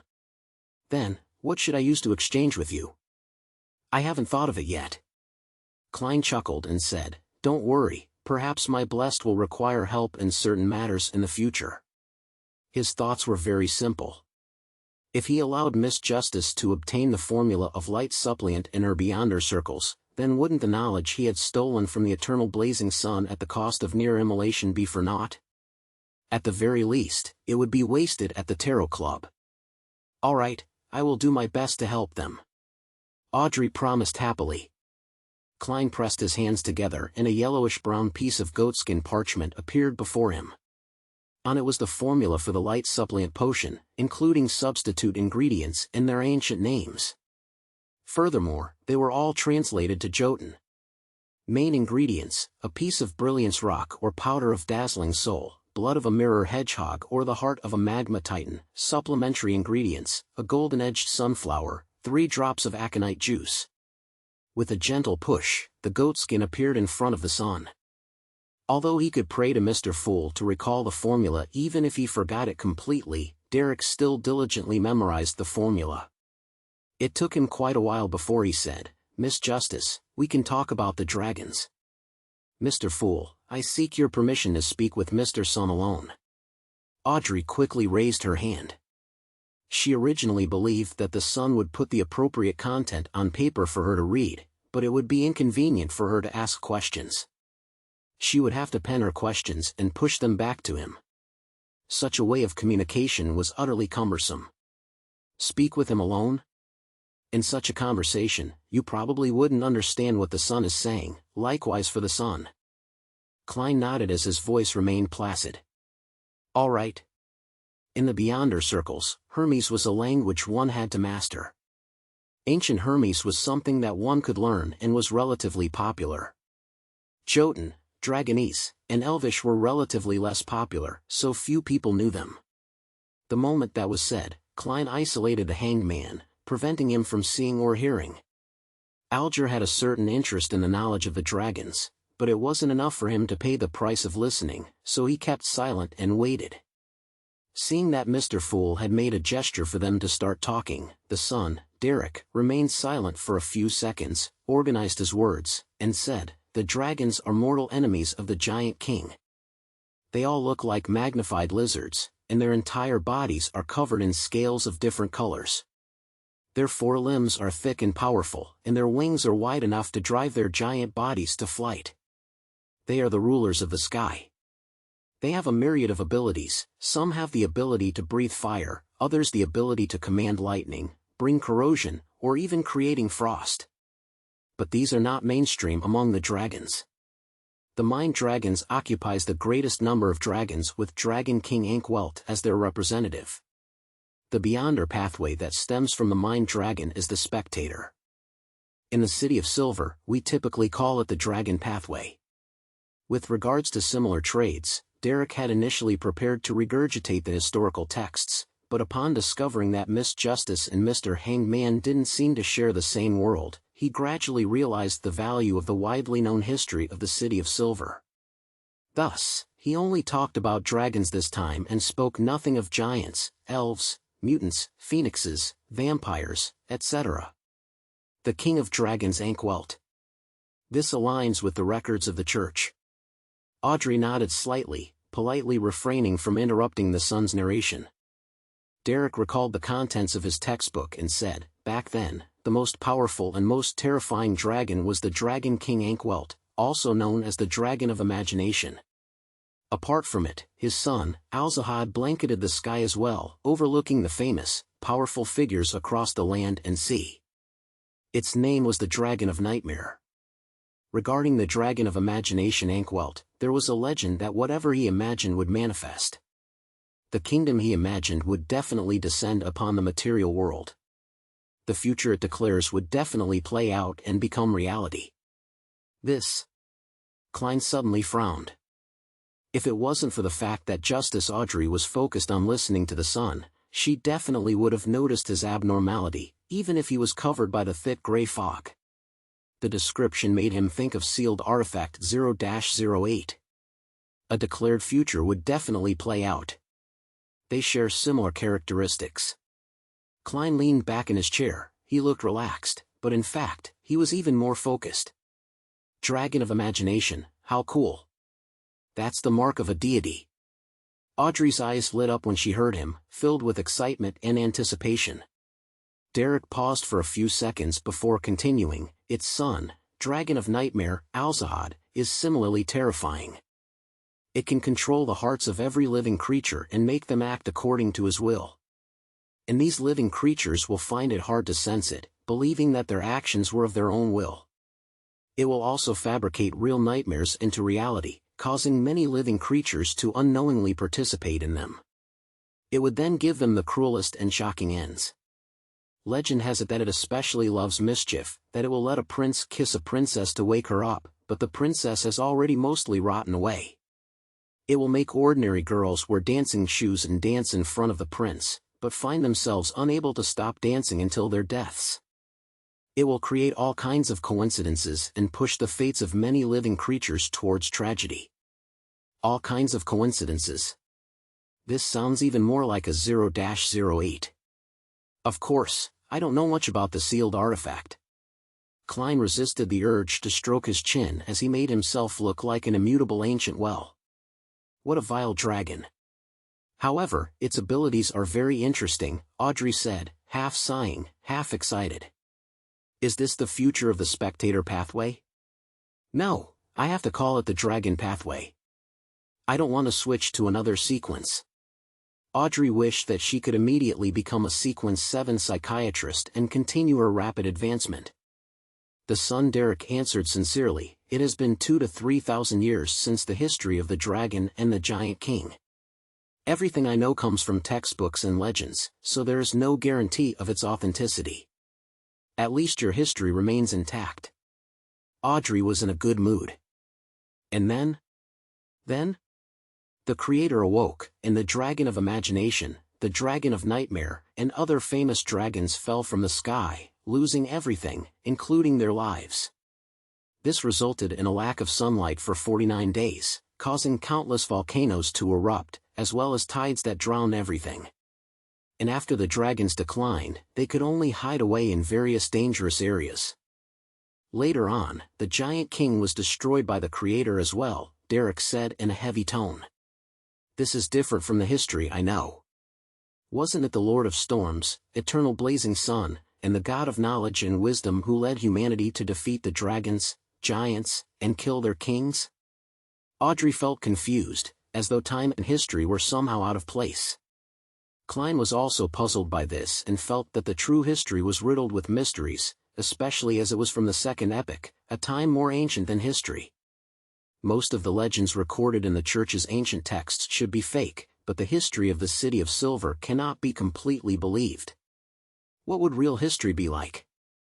He gathered his thoughts, smiled and asked, "Is the exchange over?" "That's all I know," Derek replied in shame. He felt that the information he had provided didn't match the value of the light supplement potion formula. Audrey quietly drew a breath, as the corners of her mouth curved upwards. "I'm very satisfied. I know my future direction," she added happily in her mind. After a few more exchanges, Klein announced the end of this week's Tarot Club. After sending off Miss Justice and the others, he didn't linger any longer and quickly returned to his bedroom to reduce the risk of being discovered by others. In Empress Borough, the opulent villa of Earl Hall. Audrey happily paced back and forth, planning to reward Susie with a few dog treats. Just then, she heard a knock at the door. From the sound of her footsteps and the gate, she could tell that it was her personal maid, Annie. "Come in." Audrey looked at the mirror, smoothed her hair, and straightened her back. Annie came in with a piece of paper and smiled. "Miss, a telegram for you came from the southern continent. Southern continent? Alfred? Audrey suddenly thought of her elder brother, took the paper in delight, and examined it closely. It was indeed from her second elder brother, Alfred Hall. He had sent a telegram from the east coast of the Balam Empire, and it read, "I've found the rainbow salamander you wanted. 2 in total. Please await its delivery." "But, I don't need it anymore." Audrey froze, blinked, and turned her head sharply to Susie. The large golden retriever wagged her tail with a stupefied expression. Chapter 239, each having their own gathering. "Well, I don't need it anymore, but I can give it to Susie, and I can exchange it for other Beyonder ingredients." Well, Susie's potion is still short of the spinal fluid from a Farsman rabbit. Some things are easier left to Susie, it's far more convenient for her than for me. Every famous detective needs a good assistant. Aha! Audrey quickly made her decision. To her, this was no longer something she particularly cared about. As she put down the telegram, her pleasure subsided, and the worries of reality began to emerge. I still owe Mr. Fool intelligence regarding the secret order, the mission to assassinate the Intis ambassador, and a request from his blessed. I've finally experienced the feeling of being riddled in debt. Audrey, we can't delay any longer. Let's start. The girl quietly clenched her fists. She wanted to find a pen and paper and write a letter to Viscount Glaint so that he could arrange for her to meet Shio and Fors as soon as possible. She needed to delegate the mission. She picked up a fountain pen, dipped it in ink, and suddenly, Audrey held her wrist and midair without writing. She had just thought of a crucial problem, which was that she knew very little about the Intis ambassador Bakerland. In such cases, it was easy to misjudge the difficulty of a mission, either because no one was willing to accept it or because the mission had been entrusted to an unsuitable person, dooming the mission to fail at the very beginning. The resulting growing cost wasn't her main concern. Instead, she believed that the fool would better reward her and help her even further. After pondering for a moment, Audrey turned her head to her maidservant, Annie, and said, "Tell Countess Jeria that I accept her invitation and will punctually attend her ball tomorrow evening." Jeria was the wife of Earl Wolf, and she had invited ambassadors to Lowen from every country to her upcoming ball, including Bakerland Jean Muddon. Audrey had planned on declining the invitation with the excuse of being sick, but now she was interested in the ball. After she observed Ambassador Bakerland and gathered enough information, she would meet with Shio and Fors. Audrey suddenly felt the excitement of participating in a major event that she always dreamed of. First manor in the Rorstad archipelago, city of generosity, Byam. Having returned to the real world, Alger Wilson changed into attire that was considered gaudy in the Intis Republic and went through the back door of the hotel into the alley and made several detours. He stopped in front of a house with no garden or lawn and put on a familiar white mask. Next, he knocked on the door with 3 heavy knocks and 2 light ones, separating them with 2 lengthy pauses and 2 short pauses respectively. After about 10 seconds, the door creaked open. A man wearing a pirate's headband stuck his head out and looked around quickly. "Come in," the man said with a deep voice as he made way. Without a word, Alger quietly walked into the room. Creak! The door slammed shut. At 15, Minsk Street, Klein drew the curtains open and sat down at his desk. The information about the secret order that was given to him by the hanged man made him realize that his target might have certain connections to the Intis Republic. At the same time, he was reminded of the words the hanged man had used to describe the Antigonus family, strange and terrifying. The Beyonder who sneaked into my room last night to read the information and leave me a warning was indeed strange. The sequence pathway that the Antigonus family has in their control is the seer pathway which the secret order possesses. The two can be equated. That is to say, one can speculate that the Beyonder from last night was a member of the secret order who works part-time as an Intis Republic spy. Or could the person not be a member of the secret order, but someone who used the connection between the Intis Republic and the secret order to obtain the corresponding formulas and potions? Klein began to boldly assume that as he carefully tried to verify. This can explain why my clown's premonition ability didn't trigger when the strange threadworm intruded. This is the suppression effect of a beyonder from a higher sequence that shares the same pathway as me. Of course, it's also possible that the iron-black threadworm posed no concrete threat to me.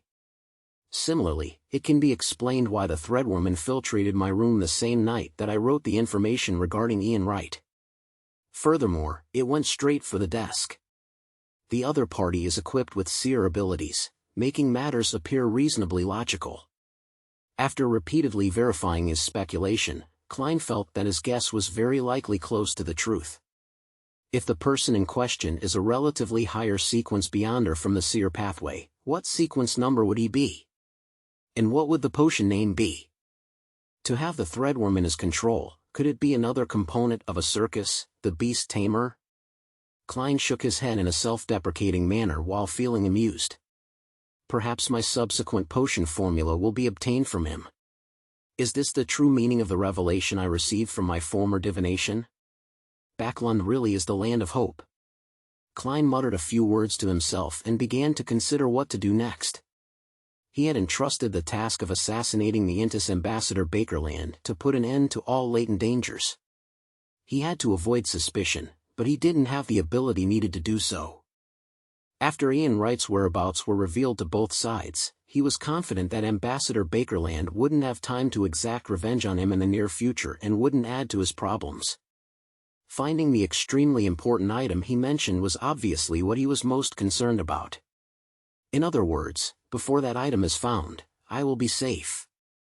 I won't need to rush to hire powerful, beyonder bodyguards.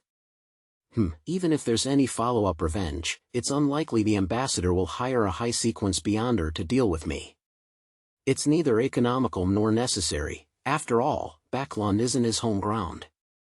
The highest possibility is that he would still get the beyonder who sent the iron-black threadworm to infiltrate my room last night. He would at least be at sequence 7, and perhaps even sequence 6 or 5. He has the strength required and is familiar with the situation. When the time comes, I just need to hire a bodyguard according to the standard. I hope that before then, the ambassador will never be able to issue such an order. Klein looked out of the window at the fog which had finally dissipated, seemingly in a daze. He decided to continue heading to Bravehearts Bar tonight. Firstly, this was to come into contact with other beyonders through Caspers so as to choose a suitable bodyguard.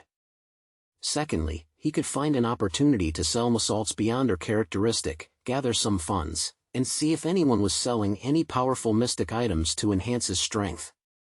This was a plan that would never go out of date.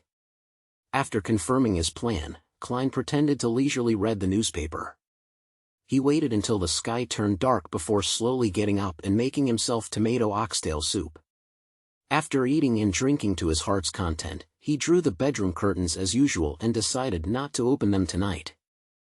Then, summoning himself and responding to himself, he turned into the unique spirit body, bringing back Azek's copper whistle, Masalt's beyonder characteristic, the self-made charms, all sorts of materials, and the tarot cards to the real world, leaving behind only a few items, such as the bloodied contract.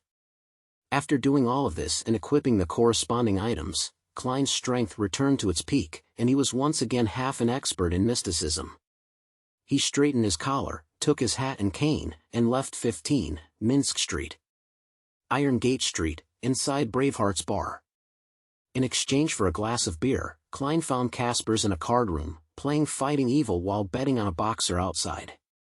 He was leading quite a pleasant life. The familiar surroundings reminded Klein of the last time he had met Merrick playing poker with more than 10 zombies. He was suddenly glad that he hadn't brought Azek's copper whistle with him. If I carried the copper whistle that Mr. Azek had given me, I think that a dozen or so of Merrick's zombies would mutiny on the spot and come to entertain me warmly. I wonder what kind of expression he would have. Klein stood by the door, nodding at Caspers Kalinin to indicate his intentions. Caspers covered his cards and swore. He got up, walked to the door, and said in a low voice, "I'll take you to a place where the people, although they aren't as good as Merrick, are pretty strong. As for whether or not you can make a deal, it has nothing to do with me. However, I have to warn you in advance, you are not to anger them, or you might not be able to see the sun tomorrow. Of course, it's not easy to see the sun in Backlund after September. Do I need to pay you? Klein asked sincerely. Kaspers nodded, pleased. £2. I can buy a revolver with that money at a weapons store. Although they set the price at more than £3, it can basically be haggled for around £2. Klein grumbled and gave Kaspers 2 £1 notes. Kaspers turned his head to his fellow players to inform them that he was leaving. Hobbling along, he led Klein towards the bar's kitchen, and from there, entered the back alley and circled around a darkened house. He took out an iron mask that could only cover half a face, handed it to Klein, and chuckled. Just pretend that you bought this for £2. I can buy a lot more with £2. Klein wore the iron mask and deliberately messed up his hair. Seeing that he was ready, Kaspers knocked on the door rhythmically. 7 or 8 seconds later, a small wooden board on the door was suddenly pulled open, revealing a pair of brown eyes behind it. After a long moment of scrutiny, Klein finally saw the door open behind him. A man wearing an iron mask stood there and handed Klein a hooded robe. He said to Kaspers in a hoarse voice, "Next time, remember to tell me in advance. Otherwise, humph." He closed the door, turned, and led Klein through the darkened living room into the activity room on the first floor. There was a candle burning on the coffee table, and the room was dimly lit. There were about 10 people sitting on the sofas and chairs around the coffee table. They were all wearing hooded robes and wearing iron masks. After putting on the long robe, Klein quietly found a chair in a corner and sat down. He heard a fat-faced man complain, "Recently, there has been a group of wild beasts in the sewers that have gnawed away a lot of the herbs I grew. They're very smart and didn't even touch the poisonous ones. I need someone to help me clean them up. You know, this isn't my specialty. I'm only good at concocting medicine and treating your illnesses." Chapter 240, Trying Your Luck? Good at concocting medicine, treating illnesses, and growing quite a few medicinal herbs in the sewers.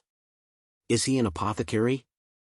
I wonder if he's a member of the Life School of Thought or a believer of Earth Mother. Of course, it's more likely for him to be unaffiliated. Klein listened thoughtfully but didn't speak out carelessly. In the Lowen Kingdom, due to the Church of Storms rejecting the eternal blazing sun and the God of knowledge and wisdom, while the Church of Evernight and the Church of the God of Combat were irreconcilable, as a result of this, among the foreign religions, only the Church of Earth Mother had obtained the right to preach, but under the tacit suppression from the 3 churches. They only had a few churches with very few believers, to the point that they didn't even need to form a team of Beyonders. And even if they did, they wouldn't be recognized by the government and couldn't cooperate with the police department. They would be considered as vigilantes. According to the confidential information of the Nighthawks, the Church of Earth Mother had 2 sequence paths in its control, planter and apothecary. However, the latter was apparently incomplete. The suspected apothecary didn't have his hood on. He revealed a black iron mask on his face, but it only covered the part above the bridge of his nose, making the quivering fat on his cheeks appear to stand out. I repeat, I need someone to clean up the newly appeared beast in the sewers. I only need the area around Backlund Bridge cleaned up. Payment will be with 4 bottles of my precious medicine. 2 of them can effectively stop bleeding and stimulate the healing of wounds. Trust me, this is better than going to the clinic to do a suture operation, and it's effective for 6 months. The man suspected to be an apothecary stated his requirements and corresponding conditions. He suddenly let out a soft laugh and continued to describe the case. The other 2 bottles can last 1.5 months, and can allow a man to find the urges from back when he was 17 or 18 years old and become a Beyonder on the bed. You know what I mean. Even if it exceeds the use-by date, it can still produce effects, but it will also spread throughout the body. The user will become abnormally violent and their strength, speed, and agility will greatly increase before exhaustion kicks in half an hour later. Why does he look like those old military doctors who plaster their tiny advertisements everywhere? And shamelessly promoting the effects of his expired drugs. Klein couldn't help but silently lampoon. Seeing the silent room after he said his piece, the suspected apothecary could only grit his teeth and say, "I'll add 30 pounds on top of my 4 precious bottles of medicine." Finally, a man sitting somewhere along the periphery of the couches spoke up. He surveyed the area and said in a deep voice, "I accept this commission. You should pay in advance with 2 bottles of medicine, 1 of each kind. Mr. Eye of Wisdom will bear witness." "No problem," said an elder seated on a single sofa with a nod. The lines on his cheeks were deep, his skin a little shriveled, and his voice had an ancient quality to it, so Klein judged him to be an elderly gentleman. "All right." The suspected apothecary heaved a sigh of relief. After the conclusion of this transaction, the gathering seemed to turn more lively. Soon, a woman with her face completely covered by a hood said, "I want to sell 2 weapons." "Weapons?" Klein adjusted his posture and became more focused. Since he was temporarily unable to advance, he could only increase his strength by using external items. One of them is an inscribed steel sword. It was smithied by the Church of the Eternal Blazing Sun. It comes with purifying and evil warding effects. It's the nemesis of water ghosts, wraiths, zombies, and other undead creatures. It can still be used for another 3 years. Of course, its sharpness is enough to kill. The woman's voice fluctuated in volume, a clear attempt to hide her characteristics. 500 pounds with a sequence 8 potion, barbarian, and it will be yours. How expensive? For me, there's no reason I must have it. If I were to encounter an undead that I'm currently unable to deal with, blowing the whistle is the best solution. Even without Mr. Azek, the messenger alone should be able to intimidate many undead creatures. Klein shook his head and listened to the lady's introduction of the second weapon. Meat cleaver, with exquisite mechanical structure. It can be transformed, making it easy to carry. This is a combat weapon, made by an outstanding craftsman. It's rarely seen, and will cost 25 pounds. There sure is a huge difference in pricing between weapons with Beyonder effects and those without. Klein watched from the sidelines until the steel sword was bought by a sullen gentleman in another corner, and the meat cleaver became part of Mr. Eye of Wisdom's collection. There were successes and failures in the few deals that followed. The only thing that tempted Klein was a fortune accessory, a Beyonder item that could make a person's luck with fortune rise for 3 months. However, this wasn't his main goal, and the price wasn't that great. Seeing that the atmosphere had turned silent once again, he slowly exhaled and said in a suppressed voice, "I want to sell something." After attracting everyone's attention, he took out an iron cigar case and pushed out the crimson Beyonder characteristic which resembled jelly. Without needing to organizing his words, he introduced it with something he had already prepared ahead of time. "This is something I obtained from a corpse. I'm not sure what use it has, it's just that I find it very magical. Maybe some of you know what this is." Klein deliberately didn't mention that this was a Beyonder characteristic, nor did he mention that the crimson jelly in his hand could replace the main ingredient of the hunter potion. This involved the law of Beyonder characteristics' indestructibility, and he didn't want to benefit the members of this Beyonder gathering with this knowledge. In addition to this, Klein had the intention of probing to see if anyone there knew the law of Beyonder characteristics' indestructibility.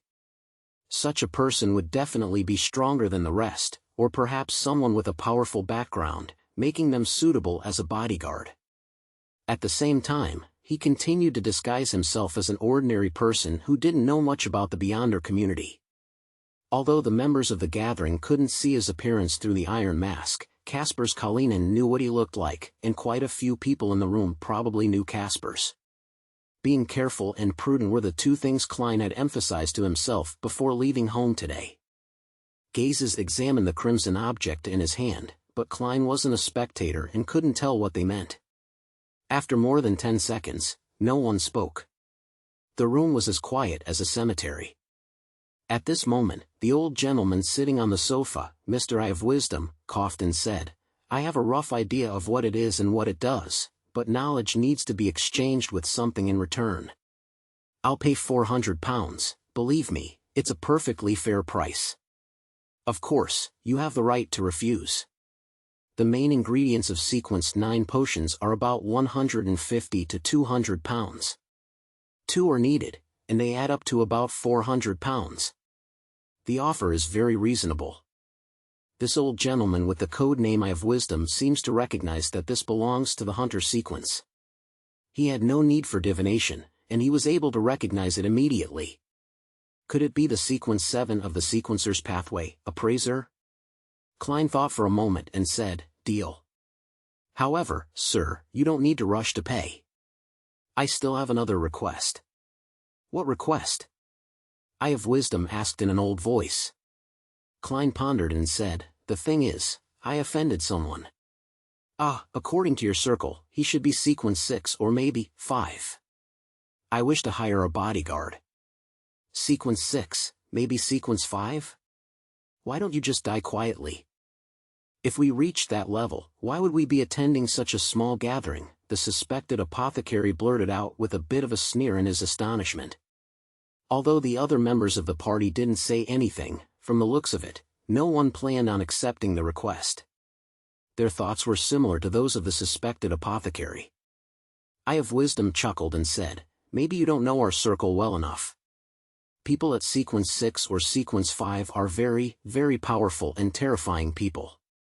Yes, there have been many cases of a lot of sequence 8 and sequence 9 beyonders killing someone that strong, but those are events that are still very hard to replicate. I think no one here is willing to take such a huge risk to protect you. If you're certain that the other party is only sequence 6 and doesn't have any mystical items, there might be someone who will want to accept the challenge this mission entails. Well, I'm not sure. Klein shrugged and said, then I'll have to try to save myself. What can I get for 400 pounds? The mystical item you were talking about? Believe me, a mystical item worth 400 pounds certainly won't be able to deal with your enemy, and it will even bring you more danger. I suggest that you apologize to him. Sincerely apologize, and perhaps 400 pounds will be enough to buy his understanding, Eye of Wisdom said sincerely. Frankly, I've thought about it, but I don't think they'll accept it. Klein was about to answer when the man who had accepted the task of cleaning the sewer beast suddenly laughed. Maybe, you can try your luck. I have a mystical item here that I can sell you for 400 pounds. It can let you hear the voice of a great being. If you're lucky and can decipher some useful information, you'll become very powerful, and it will no longer be difficult for you to protect yourself. Well, if you're unlucky and end up deciphering a curse, or fail to decipher it, then you'll be hurt, or even end up dying. Do you want to take the gamble? Before he could finish his sentence, Eye of Wisdom growled, Black Snake, don't mention that ominous item of yours. Black Snake laughed and said, I'm not lying, I'm not violating the rules here either. I told him about the advantages and disadvantages and left him to make his own choice. The probability of getting useful information is approximately 10%. Do you want to take the gamble? The Russian roulette of the Beyonder world. Hearing the voice of a great being. Is this the Aurora Order's listener? An item left behind after a listener lost control? Klein looked at Black Snake, that he suspected to be a member of the Aurora Order, and made many connections. Perhaps I can bet on it. No, I can't call it a bet, because I'll bring this item to the world above the gray fog before using it. I can already bring real objects there. This way, I can avoid most of the danger. However, this is only an item left behind by a sequence 8 beyonder. The corresponding benefit might not be that good. 400 pounds isn't cheap. As his thoughts raced through his mind, Klein nodded solemnly and said, Deal.